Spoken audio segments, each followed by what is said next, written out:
Hello, I'm John Coleman from ApocatastasisInstitute, an institute for the humanities, an alternative college and high school here on New Milford, Connecticut, USA.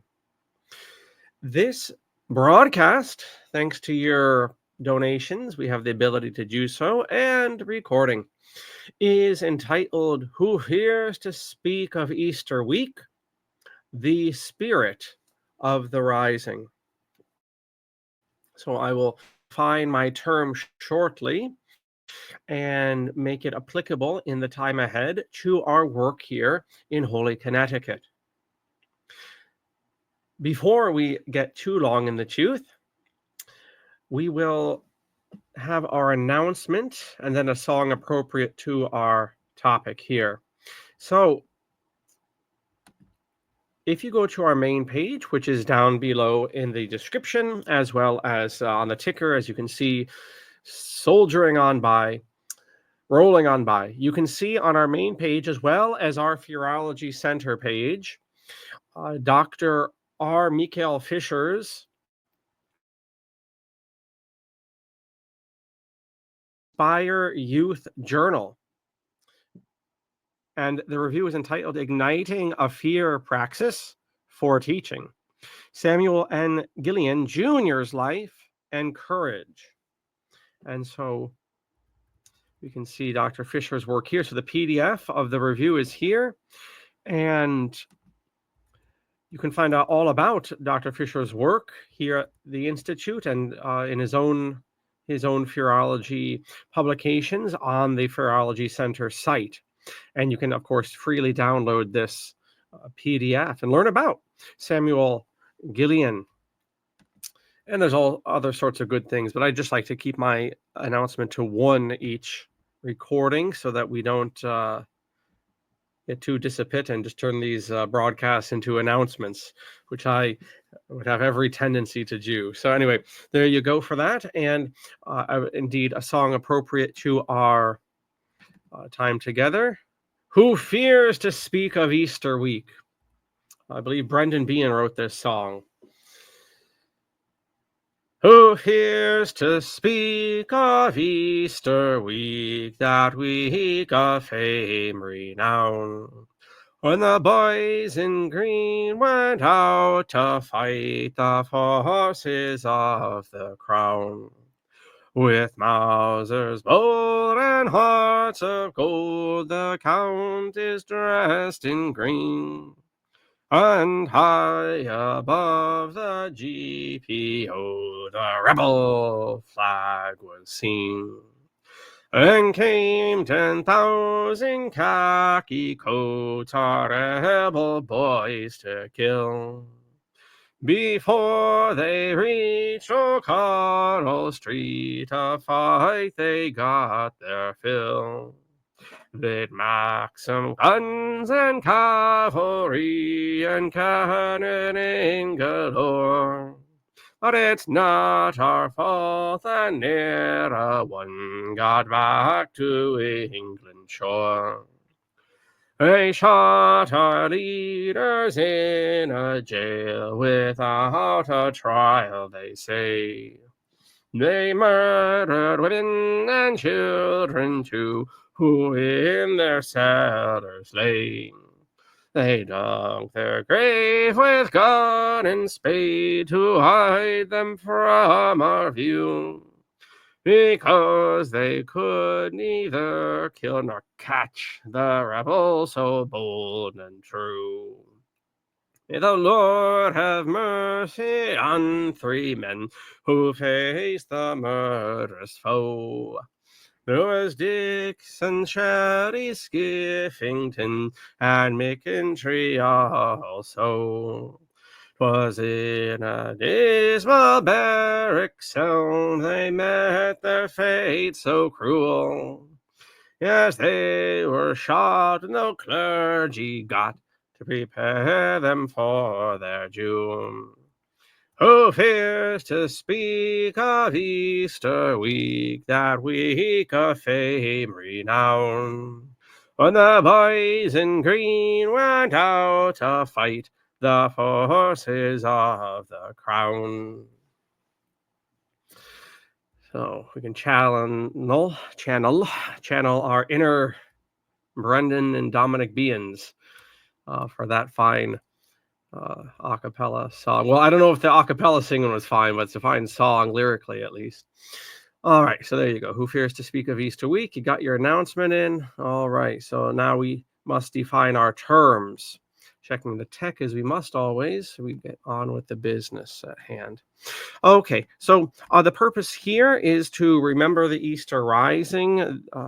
As of this recording, 108 years ago, near enough. And also to put that event within the pedagogical, believe it or not, and cultural appraisal of apocatastasis and what it is we're doing here. It wasn't solely for, shall we say, religious reasons or religious symbology that I chose, or rather, as we'll have occasion to meditate on, the Republic chose to establish apocastastasis, 11 years ago now. But also the anniversary of the Easter Rising factored into that decision, and certain symbolical themes as well. And so I would like to talk about that and talk about the role of education into producing an agentic people and to producing extraordinary souls who have occasion to act in an extraordinary fashion. The Irish the Irish at present don't seem any more interested in the Rising or their self-respect or their culture any more than the Americans with their revolution or the French with theirs and their histories beyond that. We're all a rather sorry bunch these days. And so we can, appropriate the lessons of the Rising for all of mankind. We will not in this recording necessarily focus on Irish nationalism, but rather on the lessons any people can take from what occurred in Hibernia all those years ago. There are evergreen lessons to be learned, and I believe if we are ever to see off a great number of parasitic combinations in our societies, we will be obligated to learn the lessons of the Easter Rising if we wish to indeed deworm our lives. So that's my interest here in this recording.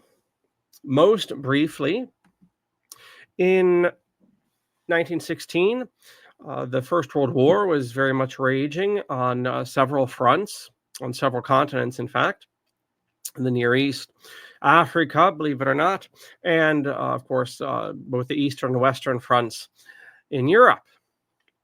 And the origin of this coming statement, I don't know, but England's difficulty is Ireland's opportunity. And so in 1916, an uprising was planned by an armed group called the Irish Volunteers.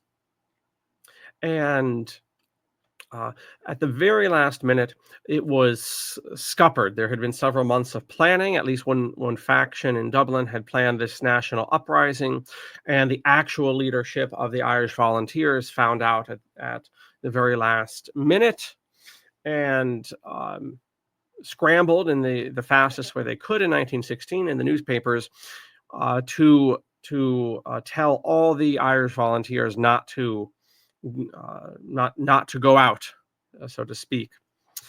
And the faction in Dublin, who had planned basically a coup of the Irish Volunteers, was faced with a choice: either stand down, as the rest of the organization was, nearly enough, or go ahead with the troops directly under their control. They would have far fewer resources to work with, and the rising planned would not be a national rising now, but rather just one in Dublin. And the military council, I believe they called themselves in Dublin, these insurgents within the Irish Volunteers, decided to go ahead with the plan.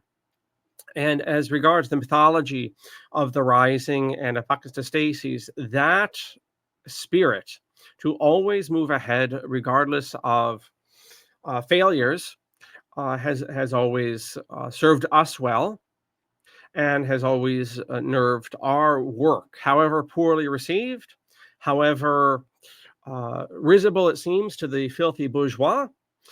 We have always gone ahead these 11 years, and it has always served us well. Always go ahead with the plan. Don't wait for other people. Don't wait for circumstances to be right. Always push on, even if you have nothing to push on with. Uh, and so the rising, historically speaking now, the rising went ahead and for 7 days held various sections of Dublin with reducing efficiency. Obviously, more and more British soldiers were called in, and of course, the rebels were completely surrounded, so their hope of reinforcements was zero. There were some sympathetic risings at that time, principally in Wexford and elsewhere in the south, but not anything like a national rising. And uh, the fighting in the rising that week, it was Easter week. You can imagine the symbolism there, especially in a Catholic country like Ireland. The rising, a national rising. Uh, the symbolism's obvious. Well, in any case, the fighting goes on for the totality of Easter week. And very fierce fighting by all accounts, comparable to anything to be seen on the Western Front, for example. Uh, Remarkable acts of heroism on all sides. A lot of veterans from the Western Front fought for the British. Needless to say, many Irishmen were in the British Army at this time as well. And indeed, many acts of heroism and remarkable valor from the rebels as well, sung about in endless amounts of balladry and poetry and so forth, of which I've mastered a fair amount, I must say. So, in any case, by Easter Saturday, the rebels were completely surrounded and cut off, and their outer defenses had largely fallen, and so a stand down order was given. It was given also to the rebels in Wexford. At which point the survivors were rounded up, sent off to Wales, and the leaders themselves were taken up, and the British did the best favor they possibly could to the rebel leaders, and that is they killed them all. They made them into martyrs. The rebels and the whole rising experiment was seen initially as a tremendous, at the kindest words you could say, were a tremendous stupidity. The Irish in Dublin and elsewhere saw it as actually, more than a stupidity. These were criminals who had taken over the town and were responsible for largely provoking the British to burn down the city. However, after I think 16 leaders were executed, and after the back alleyway balladeers got into turning them into martyrs and characters in song and story, the behavior and the action of Easter week 1916 began to take on the heroic tinge that it maintained for much of the 20th century until less impressive generations of Irish came into existence. And what's that? There's been a reworking of the song "The Boys of Kilmichael." Right, forget not the boys of Kilmichael, them brave lads so gallant and true, who fought in Tom Barry's bold column and routed the red, white, and blue. Now history's new scribes in derision the deeds of the valor recall. That's the line there. Speaking about the wimpy state of modern Irish historiography, which is given to excoriating the rising leaders and stepping away from their heroism and so forth. So The back alley balladeers will always have the last say. In any case, our broadcast here is going to be concerned with the role of education, which led to this event. Now, making the 1916 Rising appropriate to Apocatastasis, especially as we're very quickly approaching our 11th anniversary, one of the things I've asserted from the go is that the role of right education is to produce agentic men and women, and is to produce agentic societies. And what we see in the 1916 Rising is a perfect example of this type of society we mean to inculcate, the type of neighborhoods and communities we mean to inculcate in our work in the future. That does not mean that labor needs to express itself in armed resistance of any sort, but I do absolutely assert that a community's ability to defend itself and to assert its rights in arms is a tremendous sign of health.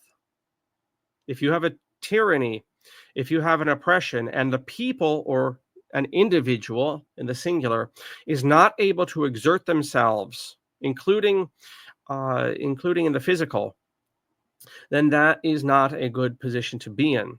So this agentic society, which is able to defend its interests in various ways, including in arms, we might liken to an individual who's trained in martial arts of whatever school. The martial artist, every child in karate class, every 7-year-old in karate class is taught this, class number 1, right? The martial artist does not go around karate chopping people left and right and getting into fights and getting into roadhouse and whatever. The martial artist always wishes to avoid conflict, but should conflict find him, his study of the arts will put him in good stead. So likewise to our sociological attention here at Apocatastasis, and every school, mind you, don't you ever let someone tell you different. Every single school has a sociological and political end. We are just honest about talking about it here. And also, something else that makes us different is our sociological and political ends are in the benefit of people, not in their parasitism and in their use and their manipulation. So likewise, an agentic society which has the ability to assert its will in various forms, it is a good sign, just like a martial artist, that they can do this. I am not saying here that they ought to do this. So, with that being said, we turn now to the educational meditation concerning the Easter week events of 1916. What we see happening in Ireland in this time, and the subsequent Anglo-Irish War and the sad-some Civil War immediately after, is the culmination of decades of cultural renewal. And any sort of physical force liberation must be predicated on decades and decades, if not generations, of renewal. These are the periods of fermentation that that different historians speak of. And Ireland saw such a thing happen. After, for instance, the potato famine in 1847-48, you see a revival of a Catholic Church, which was largely moribund in Ireland. This idea that Ireland was always Catholic is nonsense. The Catholic Church was pretty much a husk of a thing in Ireland, as was, as were all the Protestant sects in the 18th and 19th century. And there's kind of a religious revival which takes place in both communities. And after the goodwill and the selfless behavior of the Catholic clergy during the famine was witnessed, there was indeed a great amount of goodwill to the Catholic Church, and there was a Catholic revival in the late 19th century. I should at some point write an article taking the piss out of this idea that France and Ireland were always and at all times Catholic. Things ebbed and flowed rather dramatically, and that association with those nations with Catholicism really is a late 19th century reality, as opposed to a really enduring thing. We'll save that essay for another time. The point is, as regards cultural renewal, you have that going on. You have also the imposition of the British schooling system, something that Patrick Pearse, who we see illustrated here, was very fascinated in. But what happened with the implementation of the British schooling system was the very rapid decline of the Irish language being spoken.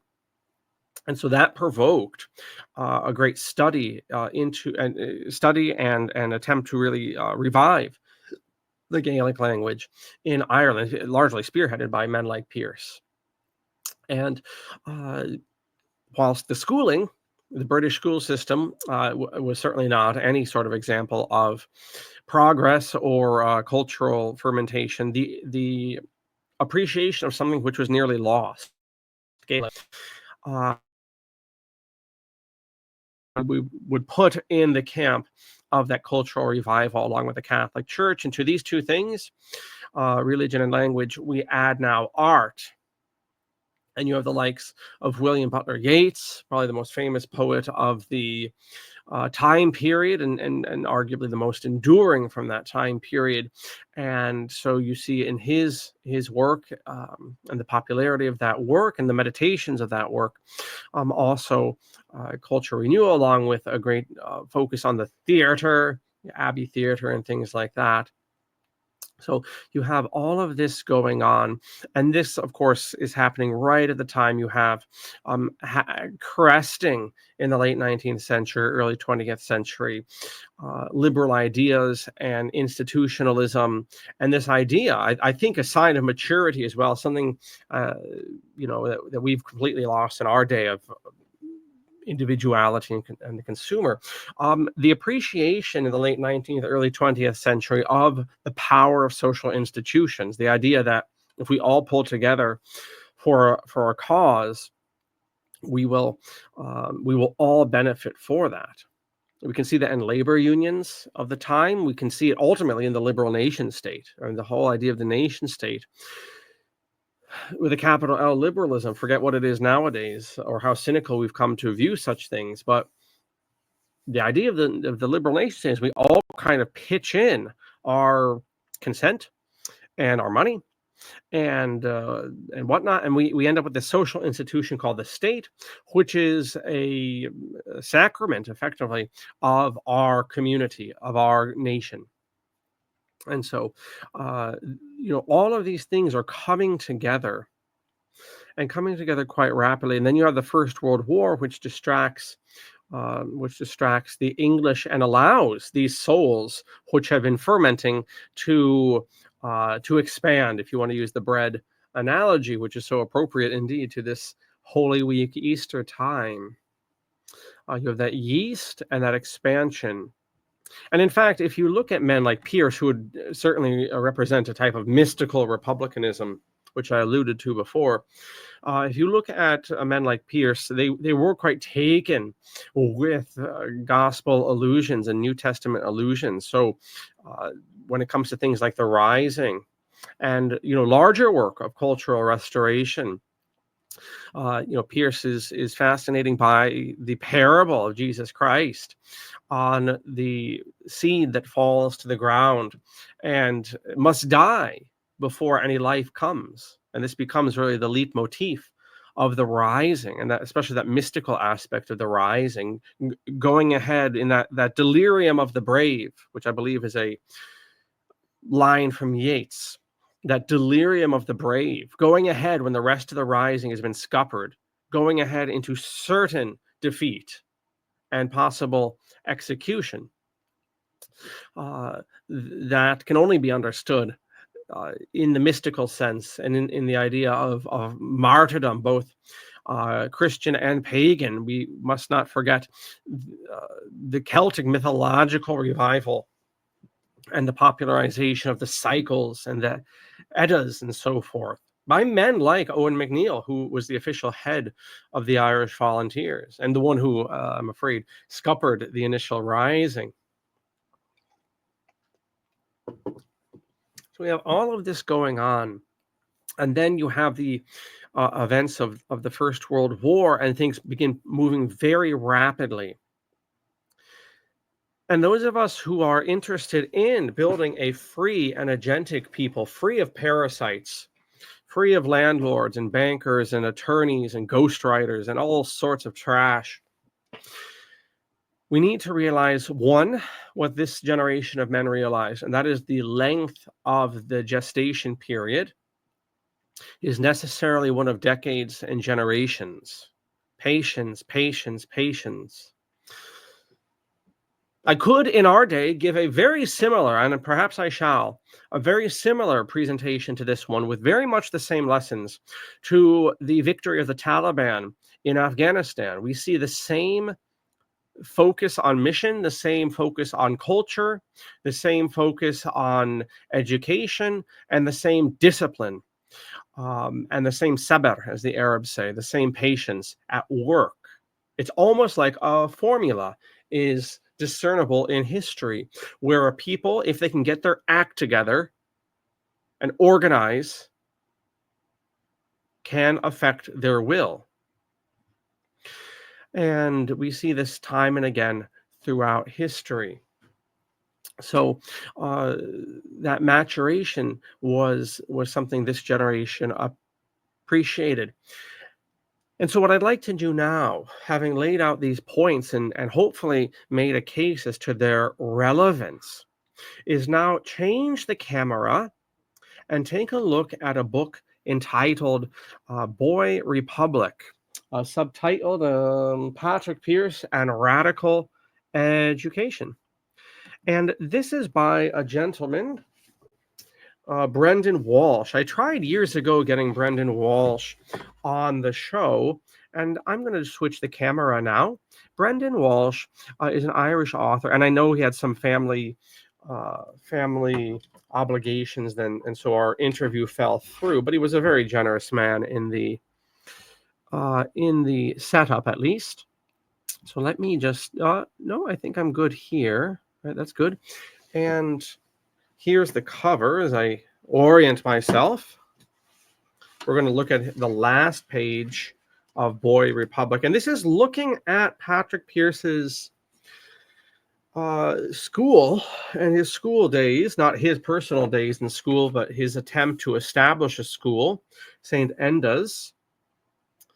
And again, the author is Brendan Walsh. I'm going to get this on camera. Brendan Walsh. And appreciating the length and the discipline required for cultural renewal, Pearse and their generation were not content just to sling around ideas to no end, but rather we're going to instantiate those ideas. And so we have here why Pearse matters. This is chapter 6 in the text, and we're going to read a little bit about this and come to appreciate the discipline here. You know, right now, especially in these United States, we have all sorts of big shots and big mouths talking about all these sorts of social problems and political problems and economical problems. And that's where it stays. We have become so cucked that we content ourselves talking about problems the whole time and not coming up with actual practical solutions like schools, right? Think back to COVID-19. Where do you think all those order-following police were that were running over grannies with their horses and all the Karens and Kevins telling you to put on your masks. And where do you think they came from? They came from modern families and modern so-called schools. If you don't want that to happen again, we need to think in the long term. We need to think generationally, and we do need to understand that social institutions, rightly ordered, are not bad things. Schools have a tremendous possibility for liberating the society from parasitism. Here we go. Chapter 6, Why Pearse Matters. As editor of this Gaelic journal, Pearse was central to the Gaelic League's success in introducing Irish into schools during the late 19th and early 20th centuries. Reflecting upon the ways in which Irish was most effectively taught, led him to consider the activity of schooling and teaching in the wider context. And while his initial understanding of teaching was limited by his hopes for the language revival, his experience as St. Enda's led him to a more generous conceptualization. His examination of bilingual teaching in Belgium and the series of articles subsequently published in this Gaelic journal revealed his developing ability to think rigorously about teaching. Pearse was certainly not the first teacher to find himself in a classroom and start having philosophical movements. The success of the language revival in schools was mirrored by the Irish campaign as compulsory for matriculation to the NUI. Although Pearse's grasp of the function of university education in the wider cultural, intellectual, and economical life of a country appeared limited. Employing the standard rhetoric of the revival movement, he insisted that the new university must inculcate lofty national ideals and educate the people on national lines. This does not necessarily reflect a narrow vision. Pearse was not an uncultured man, but as editor of this Gaelic publication, he was charged with representing the wishes of the Gaelic League. His views upon the wider role of the NUI are not recorded. I believe that's the National University of Ireland, but don't quote me on that. So the focus on linguistics is interesting. One of the other benefits that his generation had that ours does not, when it comes to building a people who are agentic, who have the discipline, not just the ideas, but the actual discipline to instantiate their aspirations. One of the things Pearse's generation benefited from was still that classical appreciation, the appreciation of your generation, whatever that is, in the context of a larger history. We have not that whatsoever at all, and that leads to all sorts of wasted efforts here. All right, the next section we get to is St. Enda's, a noble failure. Now, St. Enda's was this school which Pearse nearly bankrupted himself setting up, and it did get enough students and things, but it's always, let me tell you, it's always a bitch to get tuition out of parents. And it's amazing. They would never behave. I guess nothing's new. I mean, Pearse had the same problem. You have these bourgeois parents. They would never behave this way with anyone else in their life, but they're so contemptuous of the life of the mind that they will skimp and give you every song and dance possible about why they can't pay tuition and they need a discount and all this jazz. If we're serious about cultural revival, if we're serious about building an agentic people, that immaturity must see itself to the grave. Anyhow, at St. Enda's, Pearse's attempt to convert his pedagogical design into actual classroom practice. But despite the rhetoric of progressivism, day-to-day teaching at the school was quite conventional and in many ways conformist. He often employed teachers on the basis of their Irish Ireland sympathies rather than their espousal of any innovative teaching methods. School reports emphasize academic progress and reveal an ordinariness that was at odds with the pronouncements of the school perspective of 1909, where it was stated that prizes would not be awarded on the basis of examination results, but on good conduct and progress, and that courses were framed with a view to capturing the imagination of pupils. Indeed, there is evidence that Pierce followed the customary practice of ranking pupils according to their examination results. A 1914 report card from Eugene Cronin ranked him 6th in his class. Nonetheless, Pierce evidently provided a welcome and attractive learning environment at St. Enda's.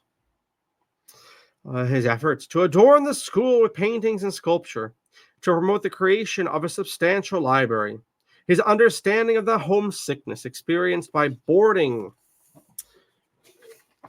pupils, and efforts to offset them by treats, his willingness to operate the school upon the understanding that trust should lead itself to self-governance, very much like Sudbury, and his relentless insistence that the talents, dispositions, and aspirations of the child should be central to the educative process, resulted in the creation of a congenial and stimulating school environment, a view shared by the inspectors. The Pupil magazine allowed the boys freedom to poke gentle fun at each other, and occasionally their teachers. It acted as a testing ground for their literary and artistic pretensions, and allowed them to articulate their support to or objection to aspects of school life in a considered informal manner that had to withstand the scrutiny of publication.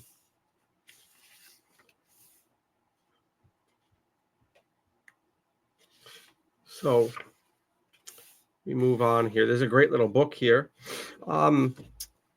And I made notes years ago when I first got through this text. I'm sure there's a review of this floating around in some government server somewhere. You probably find it. But I did make note of these paragraphs. This is at the end of the chapter, why Pierce matters. Much of what Pierce advocated is now part of contemporary educational discourse. The acquisition of language by emphasizing oral rather than written competence, the increase of democratic participation of pupils in schooling, the benefits of creative teaching methodologies, the role of universities in initial teacher education, and the recognition of the rights of women to full access to higher education. The emphasis upon individual pupil needs and the unsuitability of a wholly academic curriculum for all, the need for more imaginative forms of evaluation and assessment at primary and secondary levels, the importance of physical environment in enhancing the pupil's enjoyment of school and their conceptualization of the learner as participant in the process of learning, rather than simply a recipient. Pierce's identification of schooling and curriculum as contested terrains predates that of later commenters such as Freire and has been overlooked by commentators. That's a reference to Paulo Freire. Let's see if I can dig him up on my shelf here. Here we go. No. Hold on. Yes, Paulo Freire. Where is he? I know Ivan Ilyich is hanging out on my shelf over there. Paulo Freire was Ivan Ilyich's inspiration in many ways. So anyway, those are some selections from Brendan Walsh's book, Boy Republic. But returning to the Rising of 1916, we do have to appreciate it as an example of willpower, disciplined in time, disciplined in a group. And I don't just mean the military council or the Irish volunteers, the IRA, but as a community of the Irish in the South. And the ability both to play the long game in terms of cultural renewal, which necessarily must lead itself to striking against tyrants, but also the ability to react when the circumstances change, where you go from this period of great fermentation to one of great activity. And without a doubt, the generation that rose in 1916 has much to teach us on this point. We who might appreciate something of parasitic social combinations, we who might have an analysis of such, but we have nothing of the whole focus that this generation had, and therefore we will go nowhere in our response to things. We'll just sit around as the so-called whatever alt-ed movement, truth movement, conservative movement, liberal movement, whatever. Take your pick. We will continue to spin our wheels until we understand culture. And that is the genius. That was the genius of the generation of 1916, was to realize that there would be no personal or familial, nor regional, nor national liberation, political or otherwise, if there was not a cultural revival. And that is what we need today. That is what our schools need to be about. There is nothing else for this generation more important than cultural renewal, because nothing, if you cannot manure the soil of culture, history, art, faith, interpersonal relations, which are severely waning, even basic matters of etiquette, if this does not exist, there will be no reforms of higher betterment, none that will obtain for any length at least. And that is one of the great lessons of 1916 that we can implement. Those of us who want to see education, who want to see this, that, or the other aspect of life on this earth improve, and would like to see parasites put in their place, we need to have that appreciation of culture, because that's why I believe all of this talk, all of this truth community talk, all of this alt-ed talk, 50 years of homeschooling, what does it produce? Nothing but better followers than the mainstream, apparently. Why do I say that? Because they brag about the standards of the system, and how the system recruits their children better than the mainstream students. Well, 50 years of nothing in that case. So you have that aspect that the generation of 1916 had of cultural renewal. And then you had, again, the ability to switch and to swing right into a position when the times did alter.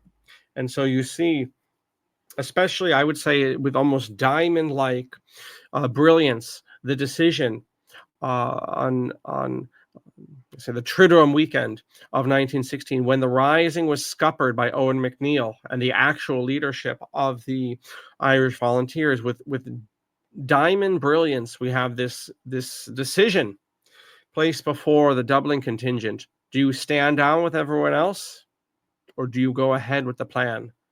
And they went ahead with the plan. And that is something that all of us, including those of us here at ApocatastasisInstitute, will always benefit from. That insane drive always to push ahead, even if total doom and destruction and failure await. Because actually, failure doesn't await as long as you're going forward. And that, of course, was the influence of the Celtic mythological revival in Ireland of 1916, and the story of Culcohen, who stands at the pass and holds back the the Viking army and the enemy army and the mythological army of the witch queen. Right, Cocoa knows he's going to die, but he's going to go down swinging, and that we see that in Celtic mythology. We see that in Norse mythology as well. As long as you don't tap out, you've never failed. You've always been a conqueror as long as you don't tap out. So that is a tremendous insight of 1916. Go ahead with the plan, even if it means apparent destruction and defeat. I would like to finish with my favorite poem, and that is by Patrick Pearse, and it's entitled The Fool.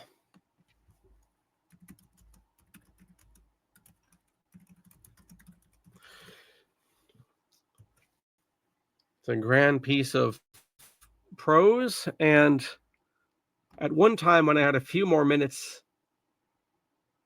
to rub together, the foot, my eyes are no good here. Let me just read The Fool poem, Pearse. When I had a few more minutes in my life to rub together, I actually had this memorized. It's a great poem. It does find its way on the ApocatastasisInstitute's poetry cursus, which we're putting together for our final curriculum. I call that the project, of which more anon. I'll make this even bigger yet. And this will be our step off as we wind down this presentation. The fool.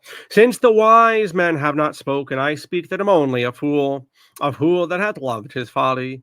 Yea, more than the wise men, their books, or their counting houses, or their quiet homes, or their fame in men's mouths. A fool that in all his days hath done never a prudent thing, never hath counted the cost, nor recked if another reaped the fruit of his mighty sowing, content to scatter the seed. A fool that is unrepentant, and that soon at the end of all shall laugh in his lonely heart, as the ripe ears fall to the reaping hooks, and the poor fill that were empty, though he go hungry. I have squandered the splendid years that the Lord God gave to my youth in attempting impossible things, deeming them alone worth the toil. Was it folly or grace? Not men shall judge me, but God. I have squandered the splendid years. Lord, if I had the years, I would squander them over again. I fling them from me. For this I have heard in my heart, that a man shall scatter, not hoard, shall do the deed of today, nor take thought of tomorrow's teen, shall not bargain or huckster with God. Or was it a jest of Christ? And is this my sin before men, to have taken him at his word? The lawyers have sat in council, the men with clean, long faces, and said, This man is a fool. And others have said, He blasphemeth.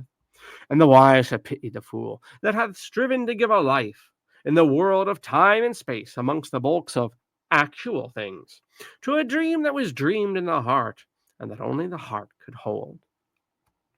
O wise man, riddle me this. What if the dream come true?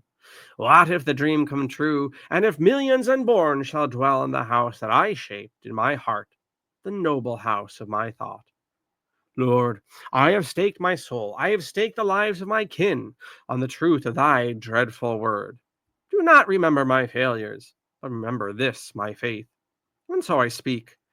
Yea, ere my hot youth pass, I speak to my people and say, Ye shall be foolish as I. Ye shall scatter, not save. Ye shall venture all, lest you lose what is more than your all. Ye shall call for a miracle, taking Christ at his word. And for this I will answer, O people, answer here and hereafter. O people that I have loved, shall we not answer together?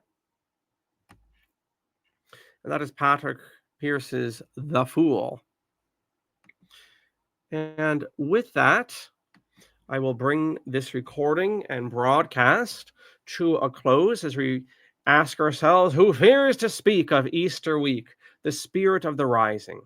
It is, in brief, a spirit appropriate to our work at Apocatastasis, appropriate because of the message of always going ahead with the plan, no matter how scarce the resources, no matter how flaky people might be over the years, always go ahead with the plan.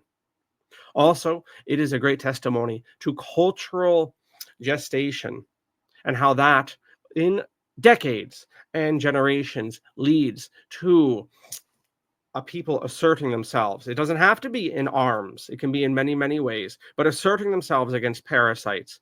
The 1916 Rising has much to teach us and speaks to us today. Thank you for watching this broadcast, and please do check out Apocastasis's website and consider enrolling in a class. For now, I will let you mull over these thoughts, and I'll see you soon. Masalama.